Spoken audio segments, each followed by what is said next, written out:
നമസ്കാരം. കേരളത്തെ സംബന്ധിക്കുന്നിടത്തോളം അഭിമാനകരമായ ദിവസമാണ്. അർഹതപ്പെട്ടതിനെ നിയമ പോരാട്ടത്തിലൂടെ ഈ നാടിനെ തകർക്കാൻ ശ്രമിച്ചവരെ കരണം പുകച്ച് നമ്മൾ നേടിയെടുത്ത ദിവസം. വളരെ പ്രധാനപ്പെട്ട ഒരു വാർത്ത വരുന്നുണ്ട്. കേരളത്തിന്റെ വായ്പാ പരിധിയുമായി ബന്ധപ്പെട്ട കേസിൽ സുപ്രീം കോടതി കേരളത്തിന് പ്രത്യേക പാക്കേജ് അനുവദിക്കണമെന്ന് നിർദ്ദേശിച്ചിരിക്കുന്നു. വലിയ തിരിച്ചടിയാണ് കേന്ദ്ര സർക്കാരിന് ഉണ്ടായിരിക്കുന്നത്. കേരളത്തെ അവഗണിക്കുന്നു, കേരളത്തിനെ സാമ്പത്തികമായി ഞെരുക്കുന്നു എന്ന് ആരോപിച്ചുകൊണ്ട് സുപ്രീം കോടതി നൽകിയ ഒറിജിനൽ സ്യൂട്ടിൽ വാദങ്ങൾ നടക്കുന്നതിനിടെയാണ് കഴിഞ്ഞ ആഴ്ച 13,600 കോടി വായ്പ എടുക്കാൻ കേരളത്തിന് അനുമതി നൽകണമെന്ന് കേന്ദ്രത്തോട് നിർദ്ദേശിച്ചിരുന്നു. അതിന് പിന്നാലെ ഇപ്പോൾ സുപ്രീം കോടതി നിർദ്ദേശിച്ചിരിക്കുന്നു.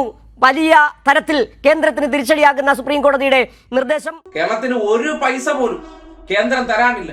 എല്ലാം ധൂർത്ത് എന്ന പേരിൽ ആക്ഷേപിച്ചു കൊണ്ടിരുന്നവർ മാപ്രകളിലൂടെ പുതിയ കള്ളക്കഥകൾ പ്രചരിപ്പിച്ചതിന് ശേഷം ജനങ്ങളെ തെറ്റിദ്ധരിപ്പിച്ചു ഈ നാടിനൊന്നും കൊടുക്കാനില്ല, ഈ നാടിന്റെ വീതത്തെ എല്ലാം കൊടുത്തു കഴിഞ്ഞു, അവർ അതിനെയെല്ലാം ഇല്ലായ്മ ചെയ്തു എന്ന പ്രചരണത്തിനിടയിലാണ് നിയമ പോരാട്ടത്തിലൂടെ അങ്ങനെയല്ല, ഇതെല്ലാം കുപ്രചരണങ്ങൾ മാത്രമാണെന്ന് തെളിയിക്കാൻ കഴിയുകയും അവിടെ കേരളത്തിന്റെ മുന്നിൽ വന്ന് ഈ തരാത്ത വിസുഗുരു സംഘവും മുട്ടിലെഴയുന്ന ഒരു സാഹചര്യത്തിലേക്ക് നമ്മൾ എത്തിപ്പെട്ടത്. ആ സന്ദർഭത്തിൽ നമ്മുടെ നാടിനെ ഒറ്റുകാരെ കൂടി നമ്മളൊന്ന് റിവേഴ്സിലി പോയി തിരിച്ചറിയേണ്ടതുണ്ട്. അതിലൊരു പ്രമുഖനാണ് പ്രതിപക്ഷ നേതാവ് വി ഡി സതീശൻ. പറയുന്നത് കോൺഗ്രസ്സുകാരനെന്നാണ്. പത്മജ പോയപ്പോൾ പറഞ്ഞതുപോലെ മാരാർജി ഭവനും കോൺഗ്രസ് എല്ലാം ഒരേ കുടുംബമല്ലേ? ഒരു കുടുംബത്തിൽ നിന്ന് അപ്പുറത്തെ കുടുംബത്തിലേക്ക് പോകുന്നതിൽ നമുക്ക് എന്താണ് മനോവിഷമം വരേണ്ടത്? അപ്പുറത്തെ കുടുംബത്തിൽ നിൽക്കുന്ന സതീശൻ മനസ്സുകൊണ്ട് എവിടെ മാരാർജി ഭവനിലാണെങ്കിലും ഈ നാടിന് വേണ്ടി ഒരിക്കൽ പോലും നാവ് ഉയർത്താത്ത വ്യക്തി. ഈ നാട് അവർക്ക് കിട്ടേണ്ട അവകാശങ്ങൾക്ക് വേണ്ടി നേരെ ഡൽഹിയിൽ പോയി സമരം ചെയ്തതിനെ പോലും ബഹിഷ്കരിച്ച വ്യക്തി നേരത്തെ എന്താണ് പറഞ്ഞതെന്ന് നമുക്കൊന്ന് ഓർക്കണ്ടേ? അത് ഓർത്താലല്ലേ ഇന്നലകളിൽ മാപ്രകളിലൂടെ വിളിച്ചു പറയുന്ന പച്ച കള്ളങ്ങളും ഈ നാടിനെ എങ്ങനെയൊക്കെ തകർക്കാൻ സംഘപരിവാർ ശ്രമിക്കുന്നുണ്ടോ അതിനൊപ്പം നിൽക്കുന്ന ഒരു കുലംകുത്തിയാണ് സതീശനെന്ന് ബോധ്യപ്പെടുകയുള്ളൂ. കർണാടക സർക്കാർ കേരള സർക്കാർ നടത്തിയ സമരത്തിന് പിന്തുണ കൊടുക്കേണ്ട ആവശ്യമില്ല. കർണാടക സർക്കാർ നടത്തിയത് വേറെ സമരമാണ്. ആ കാര്യത്തിലുള്ള ആ കോസിൽ കേരളത്തിലെ പ്രതിപക്ഷവും നിൽക്കുന്നുണ്ട്. ഞങ്ങളെ 18 എംപിമാരും കേന്ദ്ര ധനകാര്യമന്ത്രിക്ക് കൊടുത്ത മെമ്മോറാണ്ടത്തിലും ഞാൻ മുഖ്യമന്ത്രിക്ക് എഴുതിയ കത്തിലും 14-ാം ധനകാര്യ കമ്മീഷനിൽ നിന്ന് 15-ാം ധനകാര്യ കമ്മീഷനിലേക്ക് മാറിയപ്പോൾ 2.5% നികുതി വിഹിതം ഉണ്ടായിരുന്നത് 1.92 ആക്കിയതിന് ഞങ്ങൾ എതിർക്കുകയാണ്.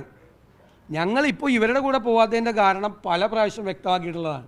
കാരണം കേരളത്തിൻ്റെ ധനപ്രതിസന്ധിക്ക് മുഴുവൻ കാരണം കേന്ദ്ര അവഗണനയാണെന്നുള്ളൊരു നറേറ്റീവ് ഉണ്ടാക്കി ഇവരുടെ കെടുകാര്യസ്ഥതയും ധൂർത്തും അഴിമതിയും ഇവർ മറച്ചു വയ്ക്കാൻ ശ്രമിക്കുകയാണ്. ഇവർ കോടതിയിൽ കൊടുത്തിരിക്കുന്ന വേറെ കേസ്, ഡൽഹി പറയുന്നത് വേറെ കേസ്, കേരളത്തിൻ്റെ നിയമസഭയിൽ പറഞ്ഞത് വേറെ കേസ്. പരസ്പര വിരുദ്ധമാണ്.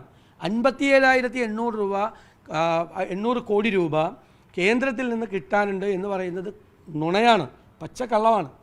അത് ഊതിപ്പെരിപ്പിച്ച കണക്കാണ്. ആ കണക്ക് ഞങ്ങൾ പൊളിച്ചതാണ് നിയമസഭയിൽ വെച്ച്. ഇവരുടെ നികുതി പിരിവിലുണ്ടായ പരാജയം, ഇവരുടെ ധൂർത്തും അഴിമതിയും കെടുകാര്യസ്ഥതയുമാണ് ഈ രൂക്ഷമായ ധനപ്രതിസന്ധിക്ക് കാരണം. ഒരുപാട് കാരണങ്ങളിൽ ഒന്നാണ് കേന്ദ്ര അവഗണന. അത് ഇവർ 10-ാം ധനകാര്യ കമ്മീഷനെയും 15-ാം ധനകാര്യ കമ്മീഷനും തമ്മിൽ താരതമ്യപ്പെടുത്തി കിട്ടിയ കുറവാണ് പറയുന്നത്. 10-ാം ധനകാര്യ കമ്മീഷൻ ഉണ്ടായിരുന്നത് 1995-ലാണ്. 14-ാം ധനകാര്യ കമ്മീഷൻ 15-ാം ധനകാര്യ കമ്മീഷനാണ്. കർണാടക സമരത്തിൽ അവർ പറഞ്ഞിരിക്കുന്നത് അതാണ്. പിന്നെ അവർക്ക് അവിടെ വരൾച്ച 90% ജില്ലകളിലും വരൾച്ച ദുരിതാശ്വാസം കിട്ടിയിട്ടില്ല. മാത്രമല്ല അവർ 8 മാസത്തിനിടയിൽ 4 സുപ്രധാനമായ പരിപാടികളാണ് നടത്തിയിട്ടുള്ളത്. 2,000 രൂപ സ്ത്രീകളുടെ അക്കൗണ്ടിൽ കൊടുക്കുന്ന പരിപാടി ഉൾപ്പെടെയുള്ള 4 സുപ്രധാനമായ തെരഞ്ഞെടുപ്പിൽ പ്രഖ്യാപിച്ച പരിപാടി നടത്തിയത്. ഇവിടെ പെൻഷൻ പോലും കൊടുക്കാത്ത സർക്കാരാണ്. പെൻഷൻ പോലും 5 മാസമായിട്ട് പെൻഷൻ കൊടുത്തിട്ടില്ല. ജീവനക്കാർക്ക് പണം കൊടുത്തിട്ടില്ല, ആർക്കും പണം കൊടുക്കുന്നില്ല, കരാറുകാർക്ക് പണമില്ല, വികസന പ്രവർത്തനങ്ങളില്ല, സാമൂഹ്യക്ഷേമ പരിപാടികളില്ല. എന്നിട്ട് വീണ്ടും കടമെടുക്കണമെന്ന് പറഞ്ഞുകൊണ്ടാണ് ഇവർ പോകുന്നത്. സുപ്രീം കോടതിയിൽ പോയിരിക്കുന്നത് കടമെടുപ്പിൻ്റെ പരിധി ഉണ്ടാകരുതെന്നാണ്.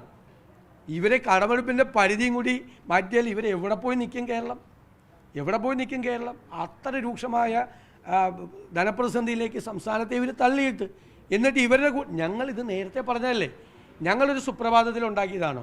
2020 കേരളത്തിലെ പ്രതിപക്ഷം ഇറക്കിയ ധവളപത്രം, കഴിഞ്ഞ വർഷം ഞങ്ങൾ ഇറക്കിയ ധവളപത്രം, ഇതിൽ പ്രവചനാത്മകമായി ഞങ്ങൾ പറഞ്ഞതല്ലേ കേരളത്തിലുണ്ടാകാൻ പോകുന്ന ദുരന്തം.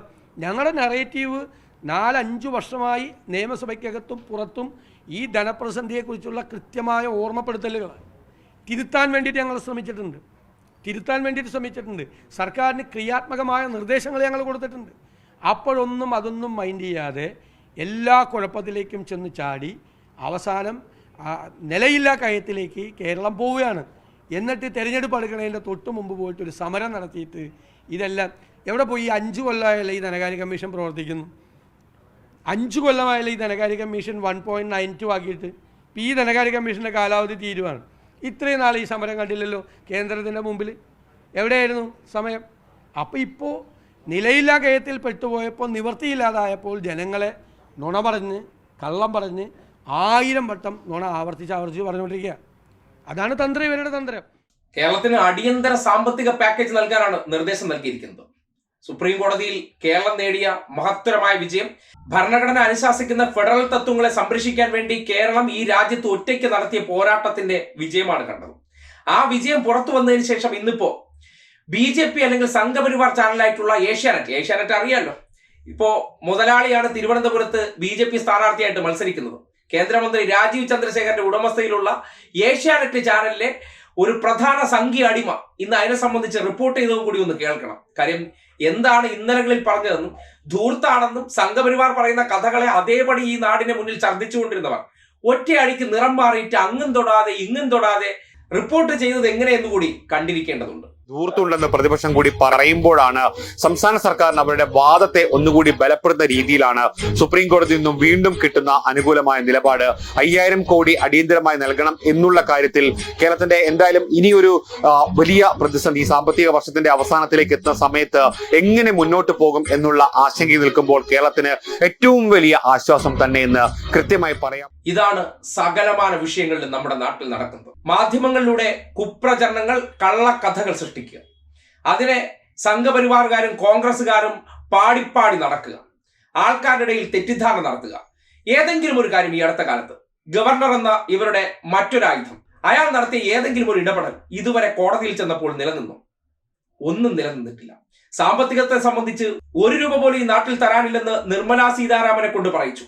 കേന്ദ്ര സഹവാഴ പറഞ്ഞു, ഉള്ളിസുര പറഞ്ഞു, എല്ലാം കൊടുത്തു കഴിഞ്ഞു. കുറെ കള്ളക്കണക്കുകൾ മാധ്യമങ്ങളിലൂടെ പുറത്തേക്ക് വരും. ഇപ്പോ എന്തായി കണ്ടില്ലേ? കാര്യങ്ങളെക്കുറിച്ച് ജനങ്ങൾക്കുള്ള പരിമിതമായ അറിവ് അതവർക്ക് നല്ല ധാരണയുണ്ട്. അതിനെ കൃത്യമായി ഉപയോഗപ്പെടുത്തിക്കൊണ്ട് ഈ നാടിന് അർഹതപ്പെട്ട വിഹിതങ്ങൾ, അതായത് പുരോഗതിയിലേക്ക് പോവുകയാണ്. രാജ്യത്തിന് മുകളിലുള്ള പ്രശസ്തി ഈ നാടിന് വന്നു ചേരുന്നുണ്ട്.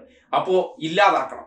ഞങ്ങളെക്കാൾ വലിയ കേമന്മാരാണ് അവർ, അതുകൊണ്ട് എങ്ങനെയും അവരെ തകർക്കുക എന്ന് പറഞ്ഞാൽ അവരെ നാടിന് എടുത്തുകൊണ്ട് പോകുന്നതിന് മുതലിനെ പോലും തിരിച്ചു കൊടുക്കാൻ തയ്യാറാകാത്ത, മാന്യതയില്ലാത്ത, മര്യാദയില്ലാത്ത ഇടപെടലാണ് ഇന്ന് സുപ്രീം കോടതി തച്ചുടച്ചത്. നാളെ ഉച്ചവരെ സമയം കിട്ടിയിട്ടുണ്ട്. അതായത് പ്രത്യേക പാക്കേജ് കൊടുക്കാൻ പറയുകയാണ്.